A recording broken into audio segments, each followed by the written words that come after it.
À l'intérieur du porche colossal de la grotte du Mas d'Asile, les archéologues travaillent. Sur la paroi, au-dessus de la route, ils recherchent les vestiges de présence humaine. Là, on est en train de nettoyer la surface du sol pour mettre en évidence les niveaux préhistoriques. Donc il ne s'agit pas de faire une fouille, il s'agit d'évaluer l'étendue des niveaux existants et de voir leur état de conservation. Et ils trouvent des fragments d'os, des silex taillés, des poinçons en bois de renne, traces de feu.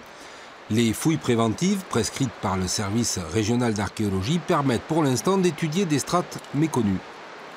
Les couches archéologiques se sont conservées sur les flancs de la route. Des filets de protection sont installés, ils seront entretenus et ça risque d'impacter les vestiges archéologiques. Donc on a mis en œuvre une opération de fouille en 2 temps. Une première étape qui est un nettoyage complet des parois par l'Institut national de recherche archéologique préventive et une deuxième étape de fouille stricto sensu sur les emplacements qui correspondent à des cheminements des personnes pour entretenir le filet et enlever les blocs. La grotte du Mas d'Asile a servi d'abri pour l'homme depuis la nuit des temps. Grâce à ces fouilles, on connaîtra un peu mieux la vie de nos ancêtres chasseurs-cueilleurs. On se situe essentiellement dans la culture magdalénienne, il y a environ 14 000 ans.